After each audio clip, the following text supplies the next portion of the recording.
ខ្ញុំសូមលំអរកាយគោរពស្វាគមន៍ប្រិយមិត្តទាំងអស់គ្នានៅក្នុងរាត្រីថ្ងៃនេះបានវិលត្រឡប់មកជួបខ្ញុំបាទទៀតហើយនៅក្នុងការនិយាយអំពីរឿងខ្មោចឬក៏វិញ្ញាណអសុរកាយអ្វីផ្សេងដែលបងប្អូនទាំងអស់គ្នាធ្លាប់ជួបឬក៏ធ្លាប់ឆ្លងកាត់ឬក៏បងប្អូនមិនធ្លាប់ជួបទេតែធ្លាប់បានឮចាស់លោកនិយាយដំណាល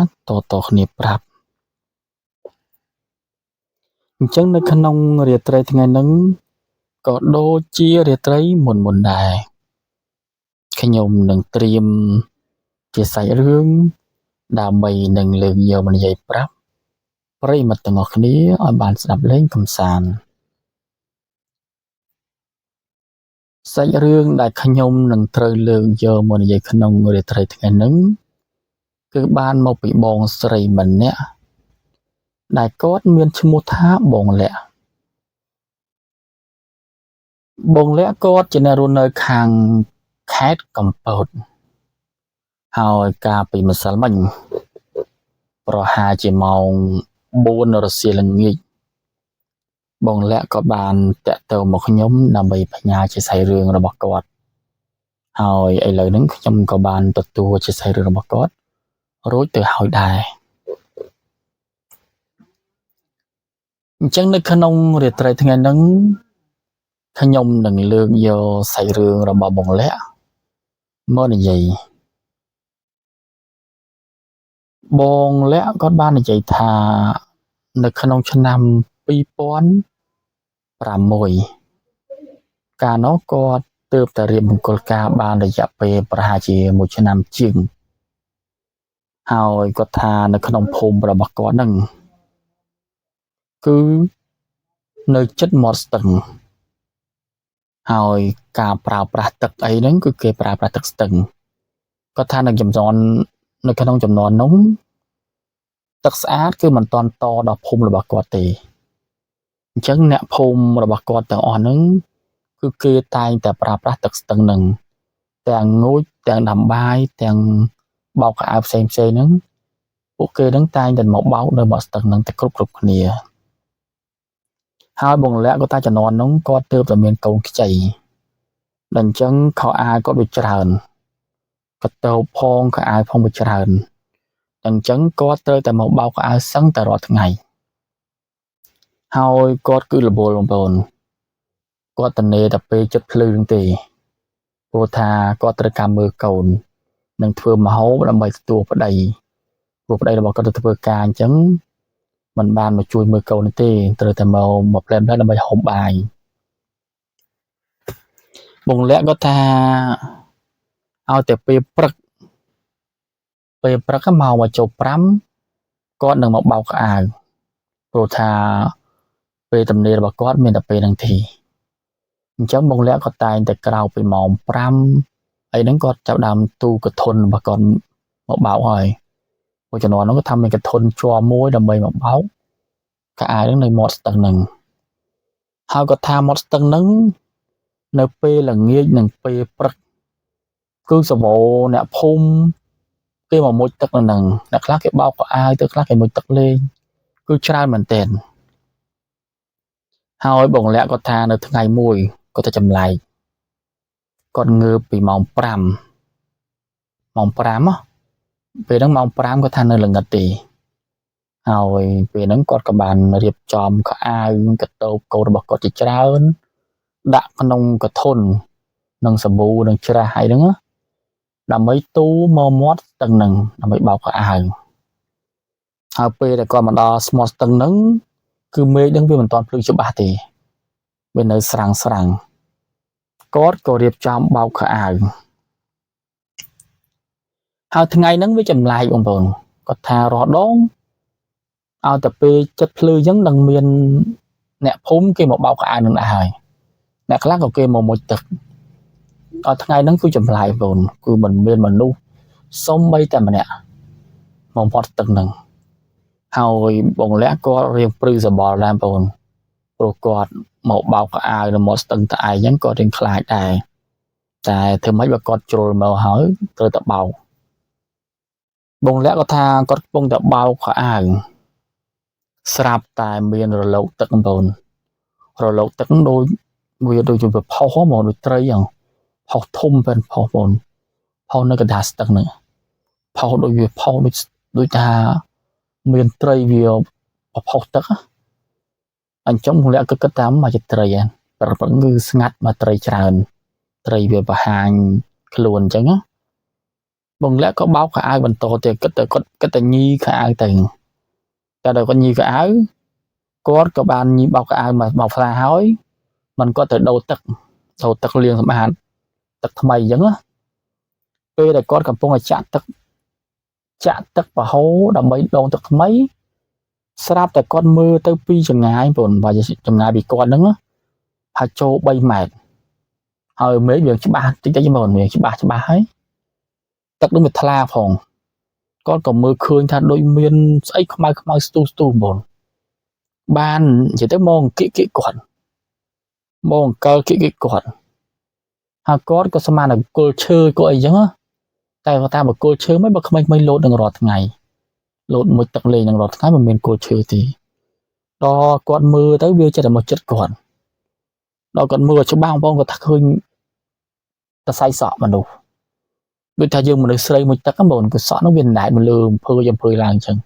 ណែតតាមទឹកបងលាក់ក៏បានស្ទុះចេញពីទឹកបងគាត់ស្ទុះចេញពីមាត់ទឹករត់មកឆ្ងាយពីទឹកស្រាប់តែគាត់រត់អញ្ចឹងបងប្អូនណាគឺខ្មោចទឹកនោះវាងើបបង្ហាញក្បាលគាត់ឃើញបងពេលនោះគាត់ស្រែកមកនោះស្រែករត់ទៅផ្ទះតែឯងបងគាត់ក៏អាវគាត់យកទេគាត់ស្រែករត់ទៅផ្ទះអត់មានយកអាវទាំងអស់បងកាលគាត់បោកនោះគាត់អត់យកទៅទេគាត់រត់ទៅស្រែកយំរត់ទៅផ្ទះបងតែខ្មោចលងពេលហ្នឹងទៅដល់ផ្ទះប្តីរបស់គាត់កំពុងតែមើលកូនក៏លឺប្រពន្ធស្រែកអញ្ចឹងក៏សួរនាំទៅកើតអីបានស្រែកយំបងម៉េះបងលាក់ក៏ប្រាប់ថាមានខ្មោចទឹកនៅមាត់ស្ទឹងយើងមានខ្មោចទឹកហើយពេលហ្នឹងប្តីរបស់គាត់ក៏លឺអញ្ចឹងក៏ខឹងបងខឹងខ្ញុំខ្លាចខ្មោចទឹកធ្វើបាបប្រពន្ធរបស់គាត់ក៏អូនឯងនៅហ្នឹងហើយមើលកូនទៅបងទៅមើលវាមើលប្រពន្ធប្តីបងលាក់ហ្នឹងគាត់ខឹងបងខឹងមកយកមានគាត់មិនខ្លាចខ្មោចទឹកហើយគាត់ខឹងអញ្ចឹងក៏លីផ្កាក់រត់ទៅបងរត់ទៅសំដៅកន្លែងមាត់ទឹកហ្នឹងគាត់ថាបើឃើញខ្មោចទឹកគឺកាប់សម្លាប់ហ្នឹងហ្មងបងប្តីបងលាក់ក៏បានរត់ទៅមាត់ស្ទឹងក៏មើលទៅគឺមិនឃើញមានអីទេបងគឺគាត់ឃើញខោអាវប្រពន្ធរបស់គាត់គឺនៅនឹងពេលហ្នឹងប្តីរបស់គាត់ក៏ចាប់ដើមបោកចំនួនទៅពួកគាត់បញ្ញាប់អញ្ចឹងក៏បានដោតកបិតផ្កាក់នៅកន្លែងមុខនោះកន្លែងកធុនគាត់បោកអាវចំនួនហ្នឹងក៏អង្គុយញីកៅអាវប្រពន្ធរបស់កូនរបស់គាត់អីហ្នឹងញីឲ្យស្អាតបានទៅក៏ទូយកផ្ទះទៅហើយក៏ប្រាប់ប្រពន្ធរបស់គាត់ថាថ្ងៃក្រោយបើបោកអាវអីមានគ្នាចាំមកវត្តមនុស្សយ៉ាងមិនបោកទេព្រោះស្ទឹងហ្នឹងមិនទុកចិត្តទេអាចនឹងមានអរិយទឹកឬខ្មោចទឹកគេថែសារដល់អញ្ចឹងបងលាក់ក៏ចាំពាក្យប្តីពួកគាត់ឃើញអញ្ចឹងហើយបងតែក្នុងខ្លួនរបស់គាត់គឺនៅតែភ័យខ្លាច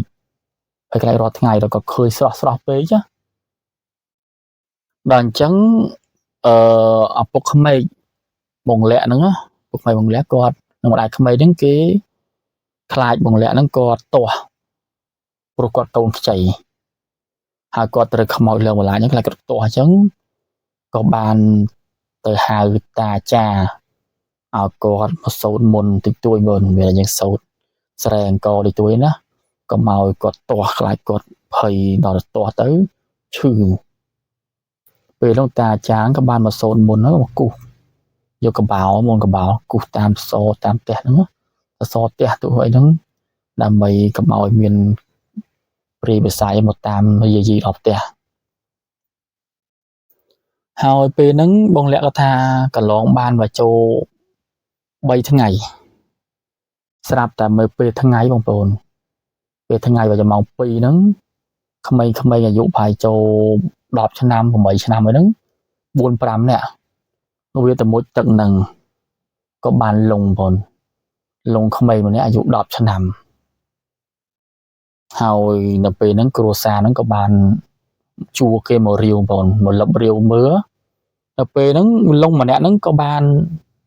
ក្មេងៗ4នាក់ទៀតនឹងវារត់ទៅប្រាប់ម៉ៅថាកូនមិញឯងលងហើយលងទឹកហើយពេលលងទឹកហ្នឹងប្រជាជនក៏ផ្អើមករោមមកស្ទឹងហ្នឹងបងរោមមកស្ទឹងហ្នឹងក៏បានអ្នកភូមិហ្នឹងក៏ជួយលឹបរាវរសពគាត់ថារំតែលឹបរសពឃើញហ្នឹងមកម៉ោងចូល3កន្លះម៉ោងយទៅអត់លឹបរជាង1ម៉ោងលឹបរជាង1ម៉ោងរំលឹបរឃើញសពពេលលឹបឃើញសពបងគឺសពហ្នឹងគឺស្លេកស្លាំងអស់ហើយ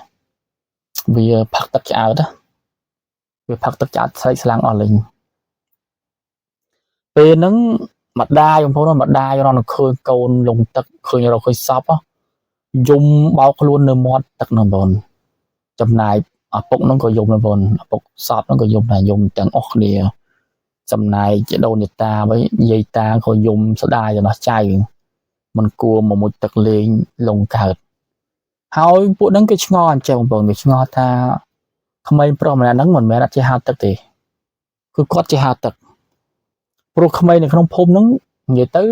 99% គឺសិតតែអ្នកចេះហាត់ទឹកទាំងអស់មិនគួរថាលងកើតចំណែកក្មេងទាំង4ហ្នឹងគាត់ថាគាត់ហាត់ទឹកបានឆ្លងស្ទឹងទៅវិញមកបានបងព្រោះគាត់ឪពុកម្ដាយរបស់គាត់បរៀនហាត់ទឹកតាំងពីក្មេងហើយមកមុជទឹកហ្នឹងក៏ម្ដាយឪពុកហ្នឹងគេដឹងដែរព្រោះគិតថាក្មេងហ្នឹងវាចេះហាត់ទឹកដូចគ្នាតែជាគេមិនភ័យព្រោះនិយាយទៅក្មេងឲ្យតែនៅចិត្តទឹកតែឪពុកម្ដាយបរៀនហាត់ទឹកហើយឲ្យវាចេះហាត់ទឹកទៅស្រួលលែងភ័យពីលងតែដល់ចម្លាយក្មេងហ្នឹងចេះហាត់ទឹកលងអញ្ចឹងអ្នកភូមិក៏សង្ស័យថាស្ទឹងហ្នឹងប្រហែលជាមានវិញ្ញាណខ្មោចទឹកអ្វីផ្សេងហើយពេលហ្នឹងបងលាក់ក៏យករឿងរបស់គាត់ដែលជួបថ្ងៃមុនហ្នឹងប្រាប់ហ្មងបងលាក់ក៏យករឿងថ្ងៃមុនប្រាប់ថាគាត់បានមកបោកក្អៅនឹងម្នាក់ឯងនៅពេលព្រឹកក៏ប្រទះឃើញខ្មោចស្រីងើបក្បាលក្នុងទឹកមកក៏រត់សជើងព្រាតទៅផ្ទះវិញ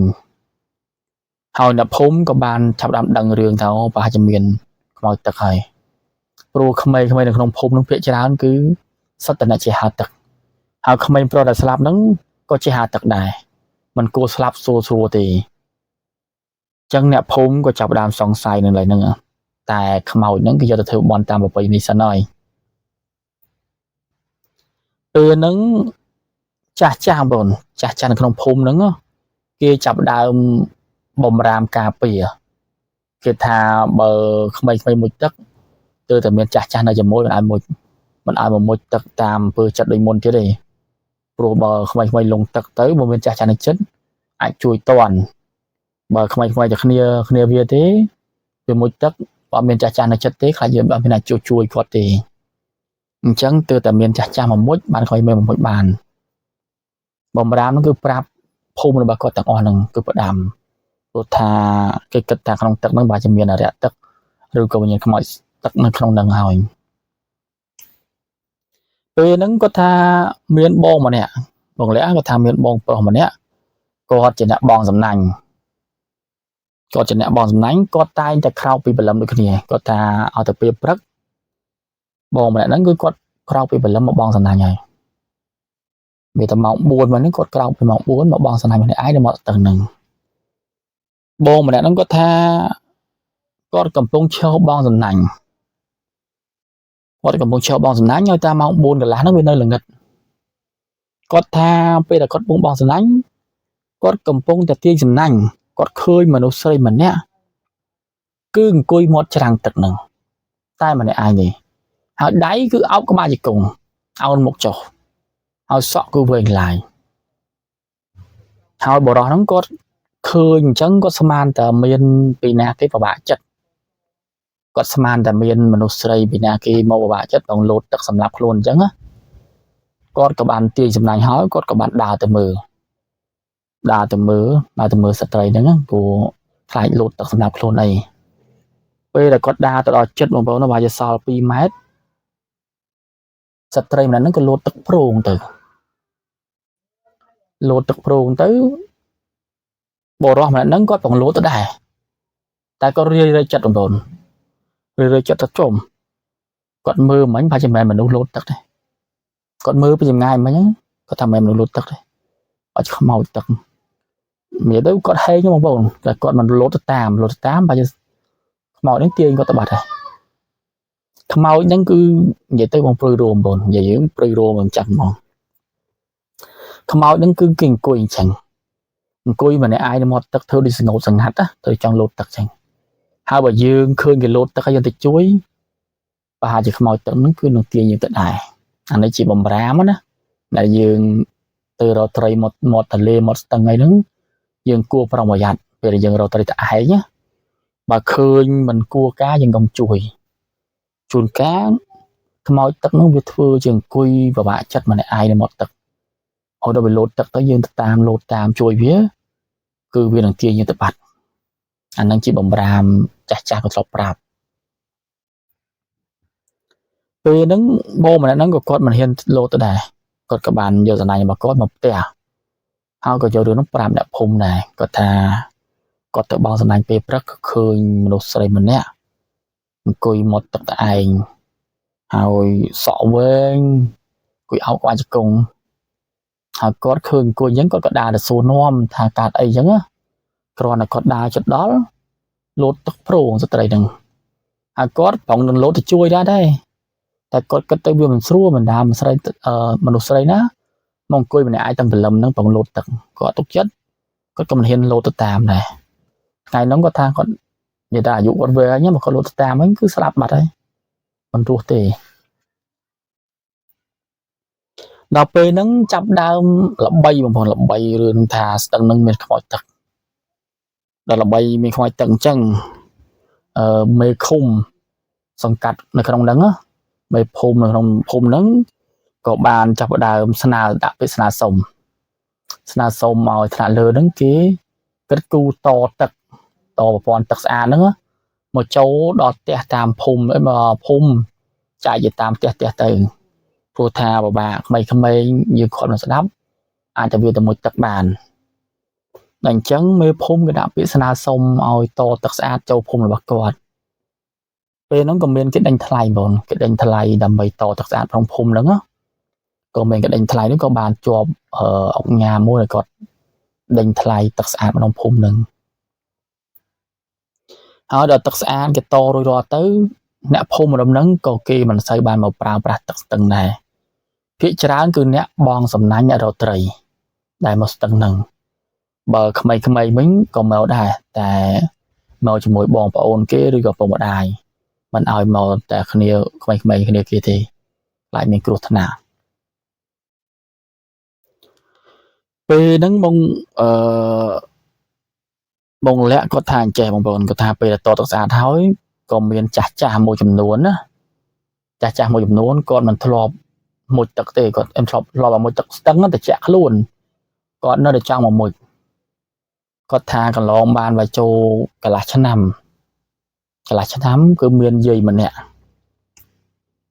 vậy nắng ở dụ hai châu học sập ram chân nằm còn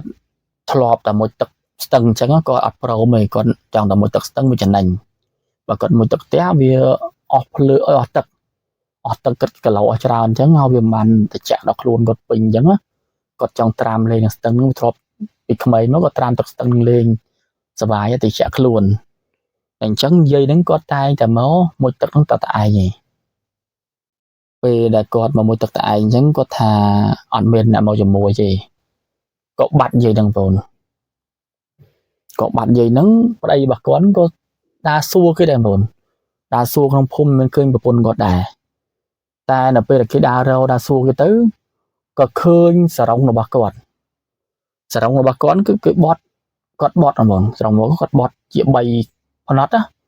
bọt chĩa bay phần nót á đã lướt bay chương còn một tràng này một tầng nữa bây giờ cái đa rau tới cứ kia mình khơi có thể khơi bay chương nâng xà rong là bà con bọt bay phần nót đã lướt bay chương nâng tì vậy tới prừ một thôi về nâng nạp hôm cái son là than na dây nâng con lồng tật này nhiều nâng lồng tật này của con một môi tật tại hay có cho cái dùng đắng á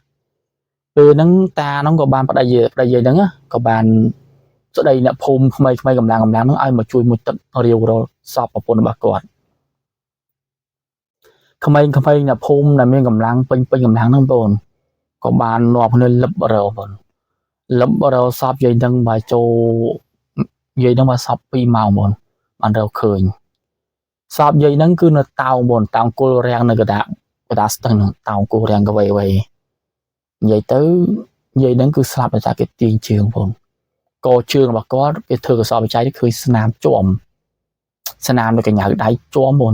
ទាញជើងតែការធ្វើកសោបច្ច័យហ្នឹង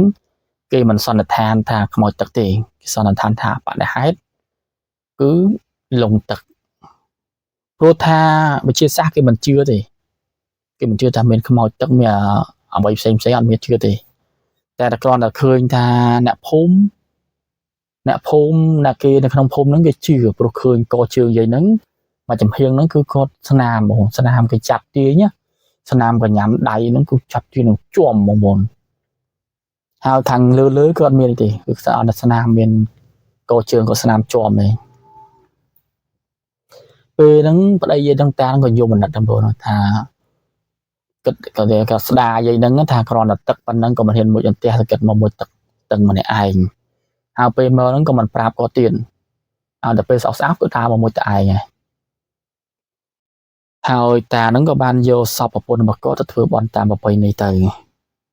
គាត់ទៅស្ទឹងហ្នឹងគឺស្លាប់2នាក់បងស្ទឹងហ្នឹងបើតាមប្រវត្តិរូបគឺស្លាប់2នាក់ក្មេងម្នាក់និងយាយអាយុ65ឆ្នាំម្នាក់អញ្ចឹងគឺបាន2នាក់ហើយអ្នកភូមិក៏ចាប់ដើមល្បីខ្លាំងទៅមកល្បីដល់ភូមិដទៃទៀតនៅក្នុងខេត្តកពតហ្នឹងល្បីរឿងស្ទឹងហ្នឹងគឺមានវិញ្ញាណខ្មោចទឹកទាញដល់អញ្ចឹងអាណាព្យាបាលក្មេងៗទាំងឡាយក្នុងភូមិហ្នឹងគេចាប់ដើមរត់បិទលៃឲ្យក្មេងៗទៅមួយទឹកទាំងអស់ហ្មងគឺនិយាយទៅក្មេងៗដែលនិយាយក្មេងៗទាំងអស់ហ្នឹងគេមិនឲ្យមួយទឹកហ្មងអត់មួយទឹកផ្ទះទេមិនលៃឲ្យមួយទឹកស្ទឹងហើយព្រោះទឹកស្អាតឬគេតដល់ផ្ទះដែរអញ្ចឹងគេចាប់ដើមរត់បិទមិនឲ្យក្មេងៗមួយទឹកតទៀត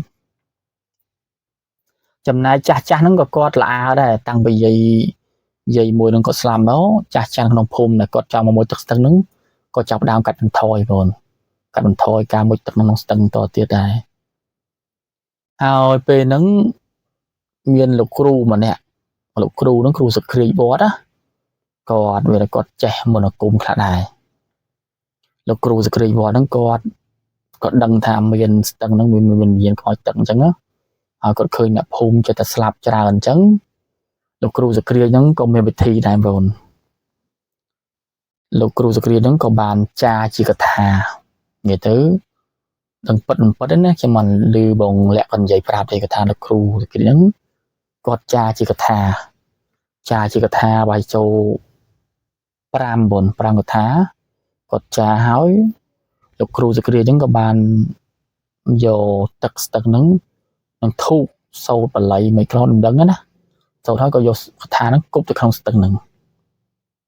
គប់ស្ទឹងហ្នឹងទៅក៏វាដល់គប់ទៅបងប្អូនគឺរលកស្ទឹងហ្នឹងគឺអំភើយដូចមនុស្សលោតទឹកហ្នឹងវាប្រងទៅមកលោកបក់ឡើងហើយកថាតូចញើបងប្អូនហនគប់ទៅគឺផ្អើលរលកមកដែរហើយជាបារមីរិទ្ធអំណាចអ្វីផ្សេងអញ្ចឹងខ្ញុំមិនដឹងណាតាំងពីលោកគ្រូសុគ្រីវនឹងគប់កថាចូលទៅតាំងពីថ្ងៃនោះមកគឺក្នុងភូមិនឹងគឺស្ងាត់បងប្អូនស្ងាត់ព្រមថាឃើញវិញ្ញាណខ្មោចទឹកនឹងតទៅទៀតតែការរដ្ឋបတ်អំពីក្មេងៗមិនឲ្យមួយទឹកហ្នឹងក៏គេតឹងរឹងដែរព្រោះការស្លាប់វាមានច្រើនហេតុអញ្ចឹងក៏គេចាប់ដើមរដ្ឋបတ်ដែរតាំងពីថ្ងៃហ្នឹងមកអ្នកភូមិហ្នឹងក៏ចាប់តាមល្អបងលែងហ៊ានមកមួយទឹកលែងមិនដល់ក្មេងឲ្យមកមួយទឹកតទៅទៀតដែរហើយការប្រើប្រាស់ទឹកស្អាតហ្នឹងក៏គេប្រើចាប់តាមច្រើនទៅក៏ទឹកស្ទឹងហ្នឹងក៏មិនសូវមានអ្នកមកមួយទឹកតទៅទៀតដែរបងប្អូនអញ្ចឹងសាច់រឿងរបស់បងលាក់គឺមានតែប៉ុណ្្នឹងបងប្អូនហើយខ្ញុំក៏សូមអរគុណបងលាក់ដែលគាត់ខំចែករំលែកសាច់រឿងរបស់គាត់មកឲ្យខ្ញុំដែរហើយខ្ញុំនឹងខំស្វែងរករឿងដែលរន្ធត់ដើម្បីនឹងលើកយកមកនិយាយប្រាប់ប្រិយមិត្តទាំងអស់គ្នាបន្តទៀតនៅរាត្រីថ្ងៃស្អែកហើយខ្ញុំក៏សូមអភ័យទោសបើខ្ញុំនិយាយទៅវាមិនច្បាស់លាស់វា មិនច្បាស់អ្វីណាមួយ